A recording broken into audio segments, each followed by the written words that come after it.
I'm surprised that this is the first time we're having you, I guess.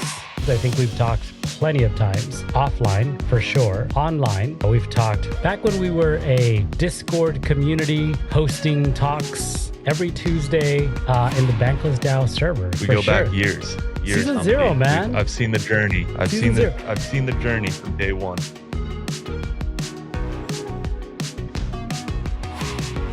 Cool to see all the community members kind of either one still active with Bankless DAO, after 2-3 years, or, we've seen like people like Frog have, worked at Uniswap and ZK Sync. I know a couple people at POAP, people making impact, that got their first step and first foot from the Bankless DAO. So, but I think overall it's been an exceptional thing to just see so many DAO members kind of now active full-time in the space when the DAO was like that first step and that first kind of resume builder in the Web3 ecosystem. Yeah, I think there's two things to take away from that. One is how long should things exist generally, but maybe more specifically in the Web3 space because it just moves so quickly. And so if something just needs to die, is it okay for it to just die? And two is, I've always thought of BDAO as like that jumping off point for a lot of folks. I know certainly for me in the media space, it was pivotal to finding a community, to getting that early seed funding, right? To encourage or incentivize folks to contribute and build out Crypto Sapiens to what it is today. So what are your thoughts? How long should things exist in the Web3 space? Is it okay for things to die and then just kind of something new to come from it? Or should it be in perpetuity in existence? Yeah, I think by the nature of it, it can last in perpetuity. It's on-chain. You can't just delete tokens that you've already created or minted or anything like that. That said, I think ultimately it is, still up to the community, still up to the stakeholders of that ecosystem, whether they want to keep it going or whether it wants to die. And the beautiful thing is even if you want it to die and you're just one stakeholder, you can always opt out, right? And we've seen that, right?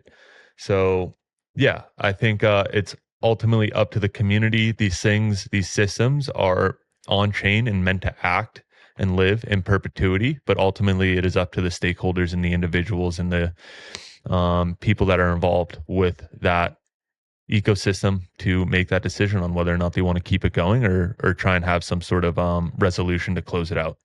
So it's an either or answer for me. Yeah, I think I agree with you. Perpetuity is fine, but doesn't mean that everybody's going to vibe with it forever. All right, let's get started because I want to learn more about pods. So welcome everybody to this week's Crypto Consumer Chronicles, a Crypto Sapiens podcast. We meet here every week to define and demystify consumer crypto with the people who are building it. Make sure to sign up to our newsletter at cryptosapiens.xyz. And while you're there, check out our membership because today's episode is sponsored by us, Crypto Sapiens. Become a member, get NFT airdrops, vibe, get points, get rewards. It's a really fun game we're playing. Today we're talking to Lucas from Pods. I'm excited to talk to you, man, because I use Pods a lot. Probably not the best at using Pods. I've seen some people really do incredible work with it. So why don't we just introduce Pods briefly and then jump into kind of the meat and potatoes of it and just talk about like what you'd like to see people doing with it, what some of the fun experiments that you're seeing being done with it, and we'll go from there. Yeah, absolutely. I mean, I think first things first, let's not sell yourself short. You've been an amazing creator on Pods, publishing Crypto Sapiens on a weekly basis, very consistently. I know you've definitely started to pick up a lot of mint traction and activity over the past few weeks as you kind of learn and pull from the playbook that, Adam Levy and Cooper and all these guys that are really figuring out this playbook to going viral on chain. So shout out to you. I definitely wouldn't sell yourself short. I think you're on track and crushing it on Pods and hopefully helping, bring you a more sustainable living. But I think in terms of a TLDR or stepping back a little bit, so Pods is a platform for on-chain podcasts. So we provide an end-to-end platform for creators to publish their episodes on-chain as an NFT. And then two, also we provide the front-end experience for collecting those NFTs, for collecting those episodes. And really what this does is it opens up two things for the creator and for the community. Is one, it allows The creator to monetize their work directly. And in return, the community, the listeners can own that work, own verifiable, scarce copies of that work in return for supporting it, that creator. So you get a monetization play where you can monetize from the community directly, and in return, they get to own the work. And then on the other half of it is like the data analytics side. So what you get is you get to be able to identify the individuals behind your fan base. So when you're kind of publishing on YouTube or Spotify or anything like that, you're getting a lot of macro level data on your audience. You're getting, 100,000 views. Maybe half of them are from the US and from other parts of the world. They're getting a lot of macro level data on the audience.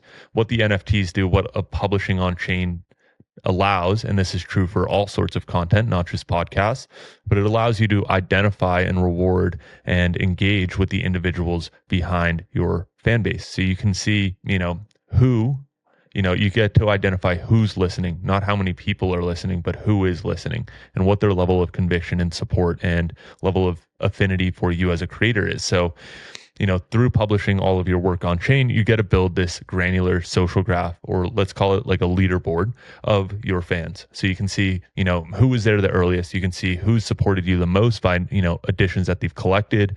And you can see that who's been just a consistent listener and consumer of your content by, collecting one of every episode. You can see that, that episode with, Johnny Mac from a couple weeks ago did really well. It brought in a lot of new collectors for you, right? So you can kind of get a little bit more granular and slice and dice your content analytics in a new way that allows you to identify the individuals and the fans, the true fans behind your audience. So as a whole, this is a really powerful publishing mechanism for creators, and the best part is that it's not exclusive to publishing online, so publishing to YouTube or any other major content, TikTok, Spotify, anything like that. It's entirely net additive, so you get to do this on top of what you're doing already, on top of the advertisements, on top of maybe even the Patreon or the Substack subscription or anything like that. So this is a net new greenfield opportunity for creators to have an area where they can monetize and reward based on the engagement of their content. Yeah, I mean, I think you've really expressed clearly the value proposition of pods as a publishing platform. For anybody who's not familiar, check out pods.media. I think it's probably one of the easiest ways to go from long form content on chain. It's actually a really sweet UI. I really enjoy it. So I want to give you some kudos there and your team as well. I'm used to using more traditional distribution platforms. I won't name any names, but it feels heavy, clunky. And to your point, the visibility into your reach, into your audience is quite limited. And I think that's really the superpower of what your platform does, right? In terms of what it enables for a creator, as many other on-chain tools do as well. But I want you to kind of help me understand this a little bit more clearly. We understand you can easily identify and find who your fans are based on wallets and all that. But how can fans discover your work more easily on a platform like Pods, or just generally distributing on Pods? Yeah, I think on the discovery front, the nice thing is that publishing on chain creates a completely permissionless composable asset on Ethereum, right?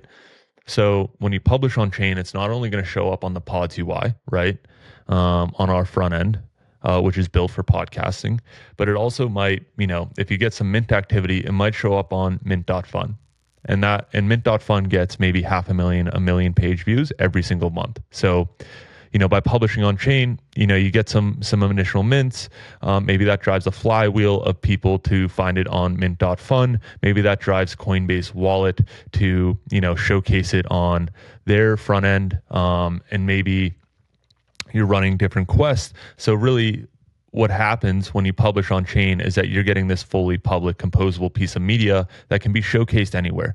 And that it's just an Ethereum contract and a token ID, just like any other content that exists in Web3. And it's very easy to surface it in other platforms. So, what's happening when you're publishing on chain is that you're going to publish, you're going to get your community to start collecting it. Hopefully that drives a little bit more attention to it, that, might allow it to syndicate to some other platform, and then that creates a little bit more distribution, and then maybe that drives another one. So what you're doing is, by publishing on chain on the discovery front, is that you're publishing this publicly to the Ethereum, right?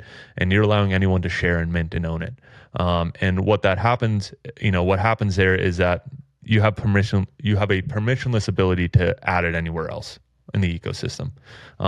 And that really helps with distribution, or, we're starting to see that as like a way to distribute on-chain, is how to get on-chain wallets in front of it.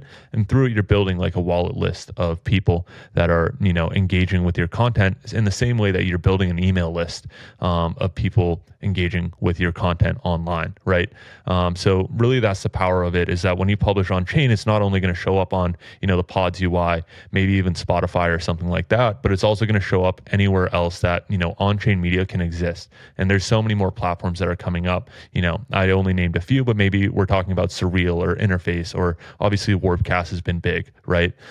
So you have so many different net new avenues for your content to appear, for you to gain a new audience. And that's kind of like the power of publishing on chain, and how you can leverage the composable piece of it for distribution. Yeah, and I want our listeners to kind of understand a little bit like what composability means in this instance, right? Because it isn't just about gaining visibility across different platforms, but it's the ability to interact with this content, sometimes in novel ways on new platforms that you wouldn't on the source platform. So in this case, on Pods, you can probably do some kind of unique activities.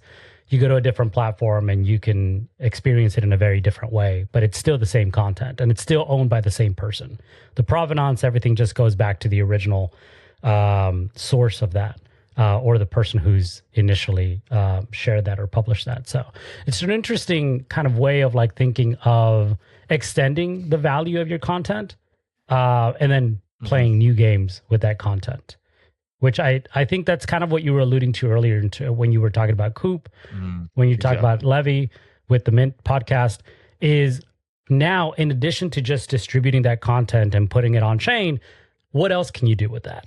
Where before it's like, well, that's it. The distribution ends, at that platform. If you publish on YouTube, it ends on YouTube. And copy that link and share it on another platform, but the interactability, I can't speak today, is very limited. Whereas your on-chain media has a lot more value beyond the source platform. And I think a really interesting, example here is like on the value of collecting wallet addresses with people that engage with your content. Imagine if Mr. Beast, anytime someone liked his video, he was getting, their direct deposit information, right? And he has access to, put money in their bank account. What the hell would Mr. Beast do if he had permissionless access to everyone's bank account, right? He would be going nuts. He would be going absolutely apeshit, right?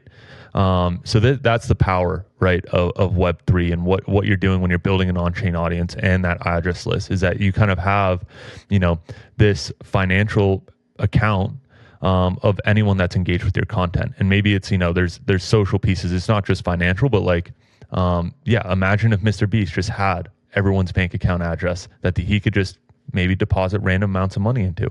What would he be doing? And that's kind of the power of this, of the design space that's available for creators. It's funny you mentioned Mr. Beast. I think he's this generation's Oprah, right? Where everybody gets money. Like, you get this, you get that. He's, in terms of like his content, it always seems like he's giving stuff away. I think it would be really interesting to see someone like him not just have ownership over that data, but also be able to like maybe split a contract and say, as soon as you interact with my content, boom, here's something for free, right? Like, you're getting some money back immediately based on the pool of funds that is coming in.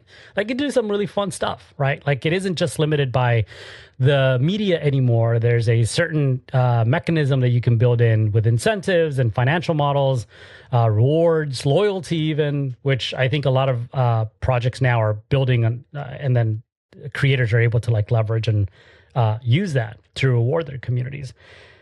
You mentioned, so we've talked about like the publishing, the discovery, the ownership. You mentioned the data, right? Because I think that that's like key here. There's a lot of data, and the ability to not just see how many people are engaging with this, but with the who.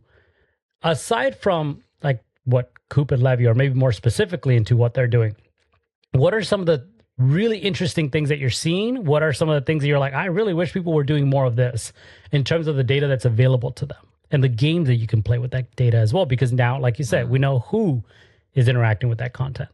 Yeah, I think that I can't understate that there is or overstate that there is a massive design space here, right? That's available to creators with this address list or with the data available to them. Some of the high level ideas, right, might be creating a token gated chat, right? So any of your collectors can access you as a creator. That's a very basic thing, that's been around for a while. And, token gated chats is nothing new, but that's, one of the very basic things that, you can start to incentivize and do, right? Another one is like shout outs, right? Okay, so every week you can see the top 3 collectors of your episode, of last week's episode. Maybe you want to give them a shout out on the podcast, right?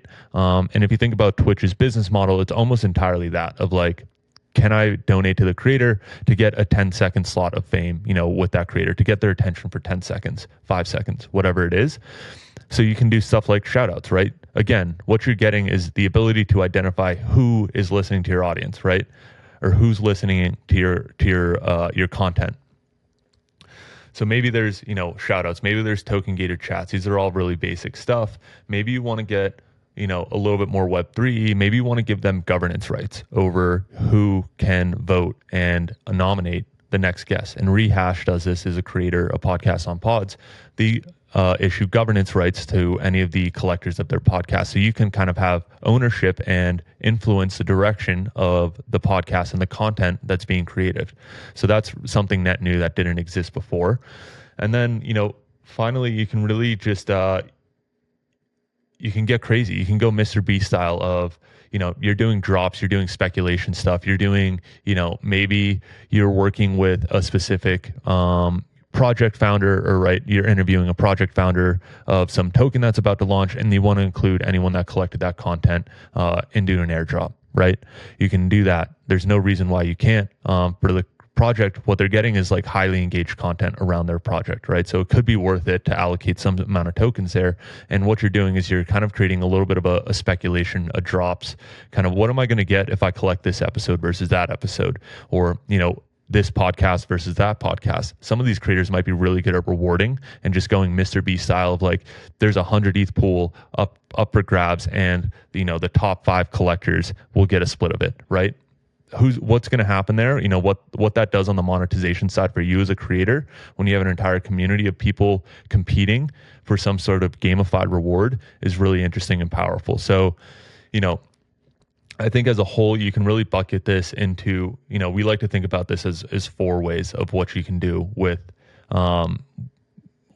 your address list or the content that you put on chain. And the first one is just like speculation. Can you drive some sort of speculative, engagement on your content that, maybe is not going to give you the highest signal users, but it is going to be like a top of funnel for you to bring in a ton of people and attention to your podcast. And maybe a couple of them end up, being true fans, right? Or recurring users. The other piece is social, right? So who's minting this, why they're minting it, can you get other people to mint it? So like if you're getting the speculation part, right, you're driving a ton of people to mint it. That's now driving like a social piece of your content of like, wow, Humpty minted this, Jesse Pollock minted this, I also want to mint this, so I'm going to hop on that train too, and I'm going to mint that. And then even going a little lower, maybe there's specific content that really strikes a chord with people, and they really want to collect that specific piece of content. That's the affinity card, right? Like people have an affinity for you or that very specific piece of content because maybe it features their favorite guest. And then the final one is patronage, right? Of like, I just really love you as a creator, Humpty, and I want to support all the work that you do. And figuring out different ways that you can reward people for doing all those sorts of things, or creating little games for the patronage, for the affinity, for the social, for the speculation, is really, the framework that I'm hoping a lot more creators will start using and kind of coming to light with, of, look, this is how we engage an on-chain audience. And there's so many different chords to pull, and, figuring out what the top of the funnel is versus the bottom of the funnel, and the different, actions that you want those people to complete, and your outcomes for those individuals, I think, is the design space that is up in the air, right? Obviously, just going full speculative, oh, this is going to be an airdrop, this is going to be, for some massive prize pool or something like that, is not, the best way to engage a deep audience, but it is probably a great way to get a lot of people to be like, oh, Crypto Sapiens podcast. Oh, that's interesting. Right. So that kind of acts as like a top of the funnel, but really at the end of the day, it's up to you as a creator to build like this very wholesome, well-connected community, and like kind of funnel people down into those actions, and designing games for each of those things and rewards for each of those things. Man, yeah, you hit on a lot of points, and I love that you have such a clear understanding of the different personas, I suppose, that are coming in and are playing this game, right? Because the creators are just one piece of the puzzle. They're the ones that are going out and, putting in this effort to, create valuable, meaningful, funny, interesting content, and then publishing, distributing on-chain through pods. But that it's funny because that's kind of where it ended. Sure, the audience element was very important. Obviously, monetization in traditional Web2 media wouldn't exist if the audience wasn't there.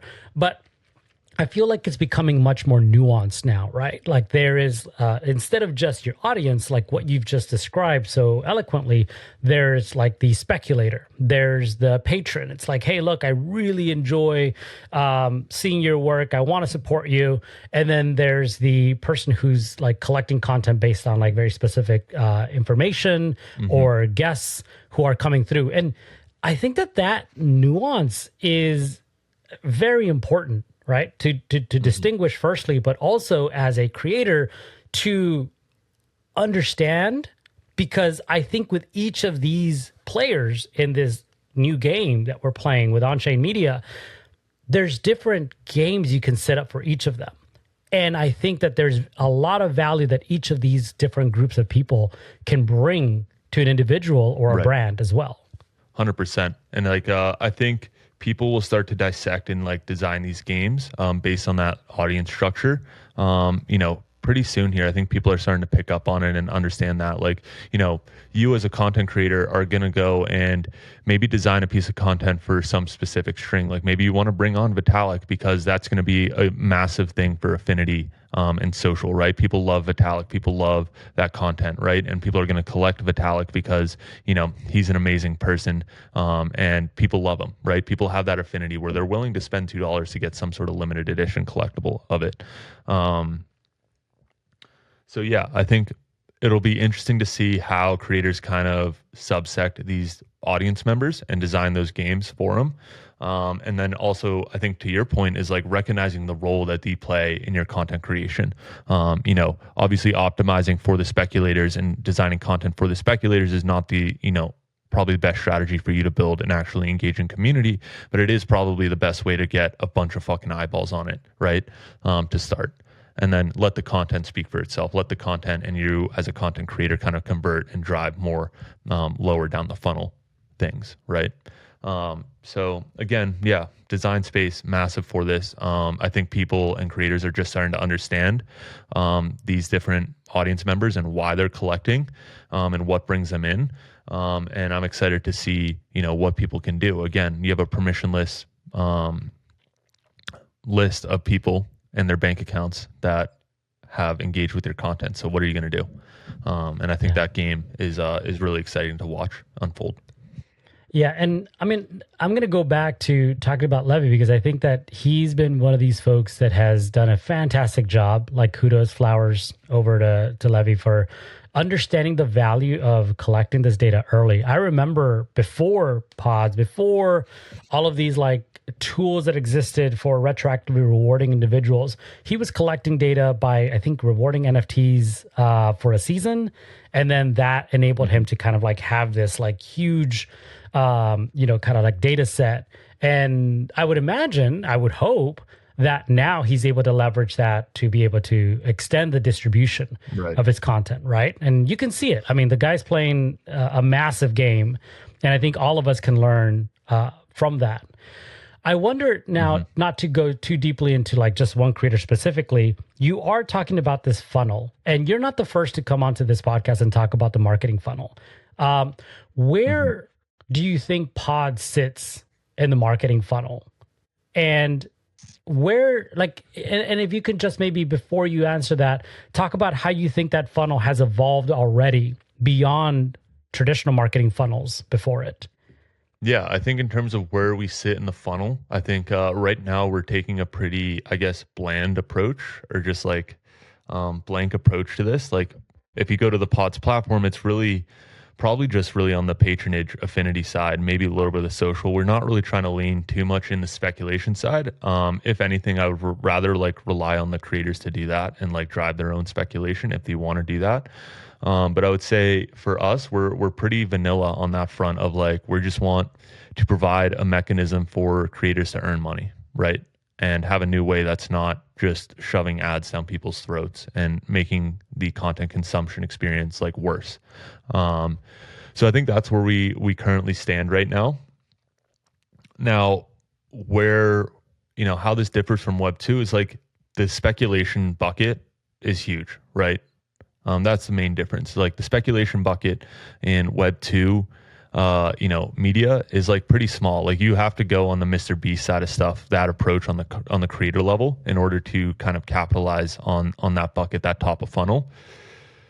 In Web 3, by publishing on chain, I think it's just like a lot more native and more accessible and kind of almost built in that you can, if you want, you can just flip the switch on and turn on that bucket and really drive that top of funnel.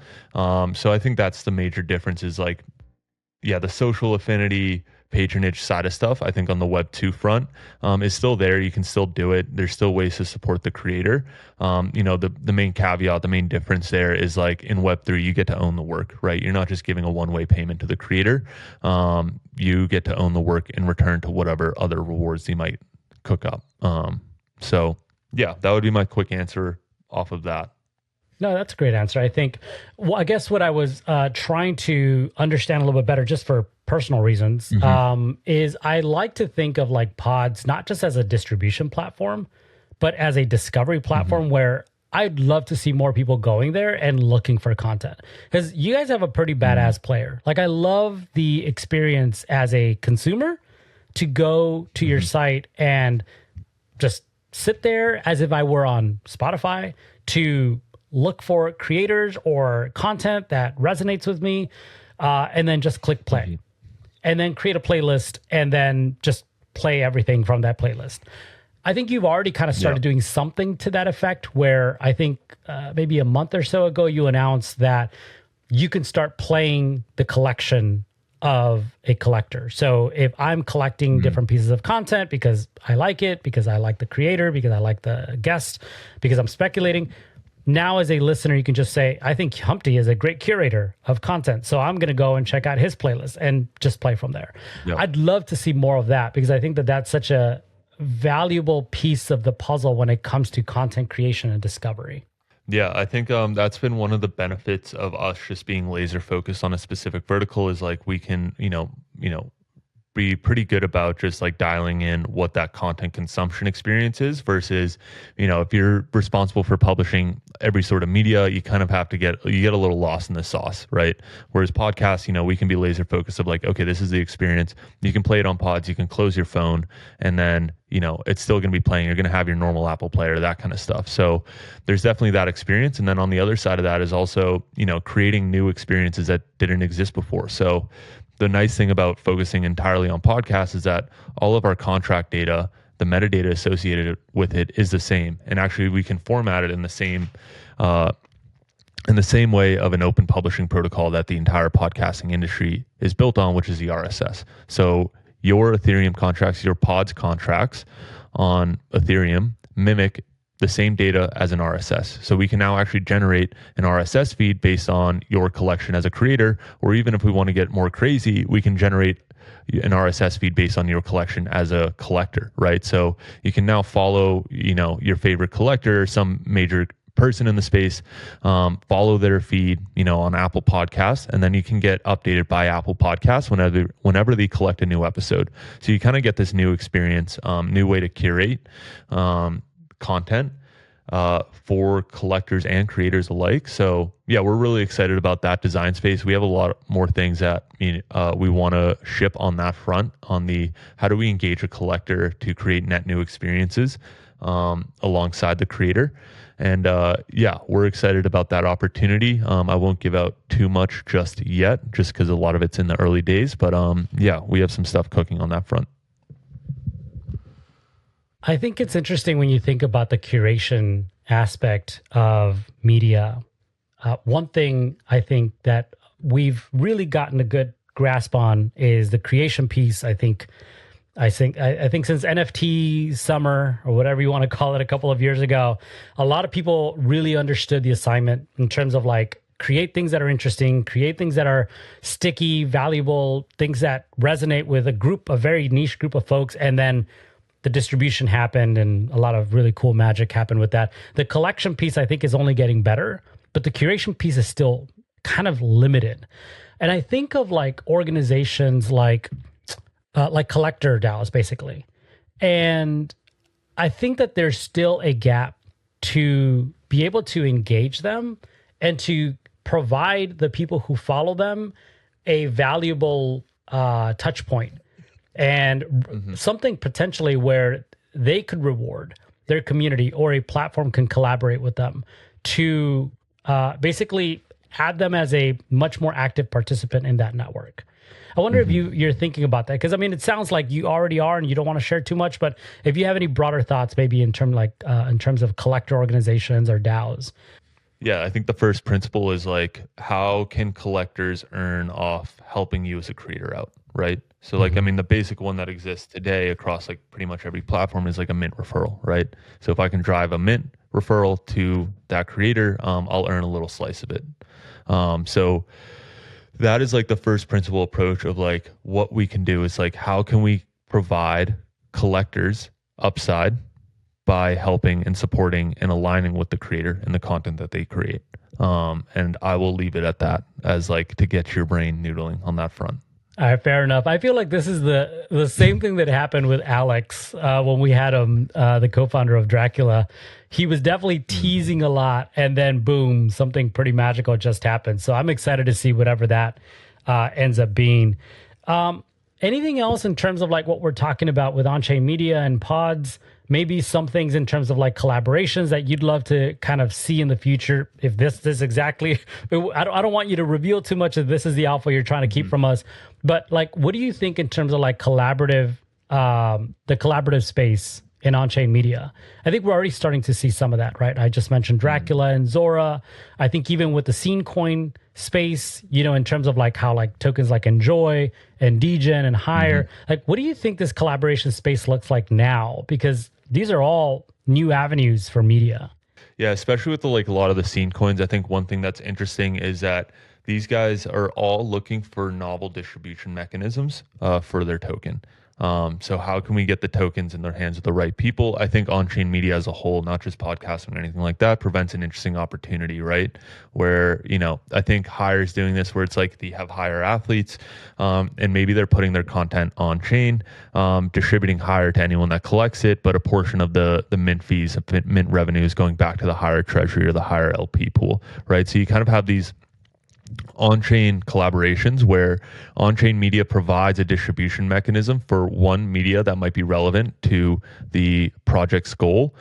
And it allows them to distribute that content and distribute the tokens with an incentive or the content with an incentive of tokens to engage with it, right? So someone like Hire might, find it interesting. I'm a skier. So if I become a higher athlete, and I record GoPro videos of all the competitions I do, and I upload them to Zora, and then I direct 50% of the mint fees to them in return for a higher grant to, help cover travel. And then maybe I'm incentivizing some mints and stuff. Right. That is like the kind of level of collaboration that I'm starting to see more and more of, like creators saying, hey, I'm going to create content that's relevant for you. Give me a token grant. And in return, I'm going to distribute that token grant to users that collect the content that's relevant to you. And that, from a first principle, I think is another interesting design space that maybe, might drive a little bit of those four things that we talked about. Maybe it's more speculation. Maybe it's more the affinity patronage side. But yeah, I think that's definitely where I'm seeing more and more collaboration, is like the intersection of on-chain media and these scene coins and meme coins, and how they can leverage media, on-chain media, to distribute those tokens to the right people. Yeah, it's interesting. I do know of your skiing proficiency. I've seen a lot of footage, or I guess photos or whatever you share. And I wonder, is there going to be like a niche ski podcast coming to pods pretty soon? That'd be pretty interesting, in my personal opinion. Yeah, I think as maybe taking a further step back, is like one of the big missions for us at Pods right now is like, okay, how do we get just normal Web2 creators on board? And what are their blockers to getting on board? And like really what that boils down to is like, okay, a wallet, they don't have a wallet. Even when they get the wallet, they have no ETH. And then when they have a wallet and ETH, what you're really fighting for is their time, right? Their time and attention to come to your platform, publish the media on chain, and drive attention to it, right? So making sure that we're kind of eliminating all those blockers, right, for these creators and for collectors also. Because if you imagine a normal podcast with a normal audience, like the wallet ETH issue is the same thing for them as well. So I think as a whole, to answer your question, do we have a specific ski podcast coming to pods anytime soon? I have some in mind that I'd love to get on board, but all of them are normal people, and we need to kind of solve those blockers that I just kind of highlighted in order to get there. So would love to do it, but we're not there yet in terms of the UX for a normal creator that is not exposed to crypto in any capacity.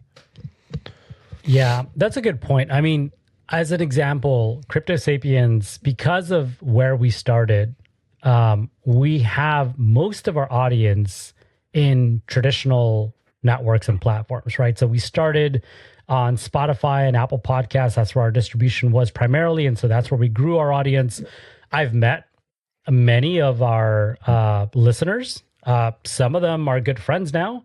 And it's really interesting to kind of hear the challenges that they're having when they're trying to interact with content as we're distributing it now, right? Because as Crypto Sapiens, we made a very intentional shift to on-chain media this year. We were playing around with on-chain media previously, but it was just never very easy to use. It was not cost efficient. The optimisms in the base of the world didn't really exist in the manner that we know them today.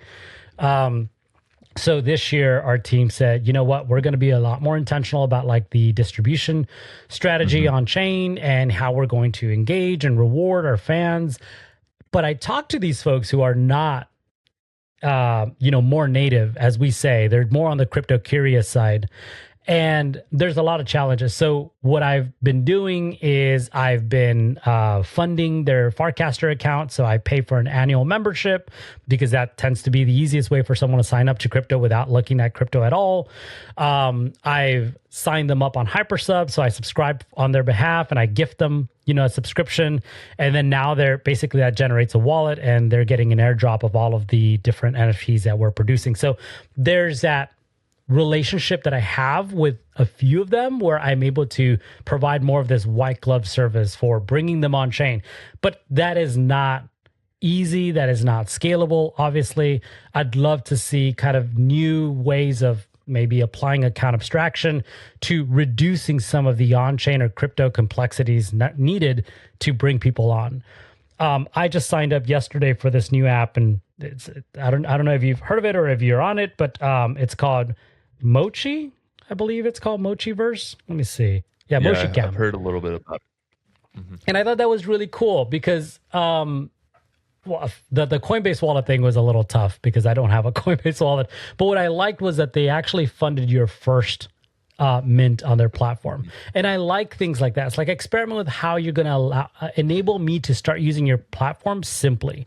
Like maybe there's a way to like fund wallets off the bat so people can go and start using the platform and start familiarizing themselves with these on-chain activities or complexities as needed.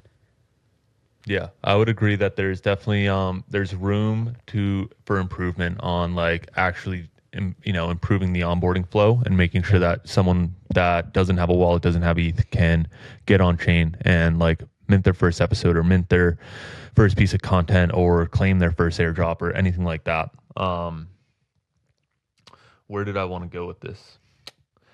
That said, the other side of it is like, okay, one, we recognize that there's more to do on the onboarding side. The second half is like, what can we do on the creator level or like on the individual level to make the incentive so worth it to go through the hurdles, right? Now, people that wanted to play crypto the game, I don't know who, ended up was like a net new crypto user, but like maybe there was a couple that because at the end of the day, there was an opportunity to win, I don't know, what was it, 40 ETH or something, right? 125 grand, like, are you willing to go and get a wallet and, maybe sign up for Coinbase, buy $10 worth of ETH for the chance of getting $120,000? Yeah, you might be willing to do that. So I think that there's levers to pull, right? So while, a lot of platforms are still catching up on the onboarding side, there's stuff that you can do on the creator level that, imagine like every episode you're going to give out $10,000 to one random collector. That's going to pick up some steam somewhere. Some random, media company might just be holy shit, that's a cool little piece of news right there. People on Twitter might be like, holy shit, I need to be listening to the Crypto Sapiens podcast because I might have a chance to win $10,000. And then that might spread to someone that's like, holy shit, how do I get a wallet? How do I collect this first episode? And that forces them down the rabbit hole. It's not impossible, right? It's not impossible to get a wallet and collect your first NFT or get on chain in any capacity. It's a little hard and we can make it a lot easier. But if we can make some incentives in the meantime to kind of still drive that conversion, I think it's very possible and very doable right at the end of the day. So it's not anything to say that like platforms don't need to be improving on this. I think that's, Pods specifically definitely needs to improve on this because we're, still requiring just like little old MetaMask or Rainbow wallet. We don't even have like sign in with email yet. So we definitely have a long way to go on this, but there's also stuff on the creator level that you can do to make it, impactful to go through the hurdles and get there and get on chain. Yeah, no, I agree with that. And again, this goes back to the collaboration space also. There's a lot of opportunities to do this collaboratively. With the scene coins, for instance, or maybe even grants, if you wanted to, if you don't have the $10,000 to incentivize that, who can you work with? And I think that's definitely something that's new and novel in this space that wasn't available before, where you can bring in those funds much more easily too. Yeah. You could just give away your entire sponsorship allocation in return, to minters on your content, right? Because, the sponsorships are going to upfront the money and then you're going to directly get cash back, right? From all the mint activity if you design the right game, right? So there is like that model there that can work. And like, we're seeing it where people, say, look, I can get this episode in 100,000 wallets that's relevant to you. If you give me a little bit of money, a little bit of ad spend is really what it is at the end of the day. It's ad spend to get this in front of people and get people to mint it. Yeah, that's rad. So not just me, but all creators, that's a lot of alpha right there in terms of like how you could start playing games, setting up some games, playing games with your audience, with your collectors, and doing it collaboratively. I think that's really great. The funny thing is I was already thinking about something like this, but you're like reinforcing that idea in the back of my head. Well, the crazy part is like, okay, you can do that stuff on chain, and then like we're at the opportunity where we're gifted this amazing social channel called Warpcast that everyone's on chain in some capacity already. So so many little products on Warpcast have gone viral because they did, they played that game right. They designed the game right where everyone's like, oh fuck, I want to be in part of this. So it's I think there's that game design, I guess, for on-chain media as a whole is still kind of being discovered. And I'm excited to see what creators can do. But like, look, if you do a mint frame and says mint this episode, the winner's going to win 10 ETH or something crazy like that, it's probably going to do really well on Warpcast. Everyone's probably going to pay that $2 to get that little lottery ticket. And I'm just giving like very basic, skeuomorphic ideas of like what you could do. But like other crazy ones, it's like, look, buy a Tesla, right? And give it away to the person that mints and burns the most amount of episodes, right? Like you have this whole other function of like, you can burn these episodes and redeem them. They're effectively on-chain coupons, right? You can redeem them for whatever. And obviously it's a little bit of a duct tapey process to get that done, but it's entirely feasible, right? To technically do this. So yeah, I think the design space, again, can't overestimate or overstate how massive this is. And like, we're really only scratching the surface, and like, I'm just spitballing ideas. When it's really going to come into fruition is when there's 10,000 creators all thinking in the same kind of vein right now, when there's realistically probably less than a dozen. Yeah. All right, Lucas. I mean, honestly, this has been really rad. I'd love kind of not just learning about pods, but also like your thinking in the on-chain media space. It's obvious that you're giving this a lot of thought and you're starting with pods, but it looks like your vision is kind of goes beyond, just where we're at today. You're also thinking about like how creators can better benefit from the tools that we're developing now, but also some of the things that are at the forefront of this technology. Yeah. And this, again, like a lot of the stuff that I'm talking about is like not just podcast specific. This is not pod specific. This is just on-chain media in general, like what you can do when you publish that media on-chain, right? So it's not exclusive to pods, even though I'd love for it to happen on pods. Yeah, no, I mean, I think this is a pretty huge ecosystem that we're a part of, and pods, certainly, in my opinion, because I'm regularly using it, is right at the middle of it. So I'm excited just to see how pods continues to grow. Anything that we didn't say that you want to make sure that we cover before we close out? No, I just want to give a shout out to anyone that has either published or collected on pods. I mean, we started in private beta at the end of the last year, and right now we're over 220,000 mints, 75,000 unique collectors. We published over 500 something episodes on chain, and we're only at 50 podcasts right now. So I think I'm really excited to scale that number from 50 to 5,000. And that kind of puts us up there with some of the major podcast publishers like Anchor and Simplecast and Buzzsprout and all these other places that have 200,000 creators, podcast publishing on chain. So, where our head is at is just like, how do we get there? How do we compete with these publishers, these existing Web2 publishers, and do the exact same thing that they're doing, but also offer this on-chain component that's entirely novel, right? And has all these benefits that we talked about, like monetization, the data side, which is arguably the bigger side of this, and all sorts of stuff like that. So, only been building this for about 9 months, full time, and actually a year now. So we were building this for a while, but behind closed doors, and excited for the next year. We went from 0 to 1 over the past 12 months, and I'm excited to bring this 1 to 100 over the next 12.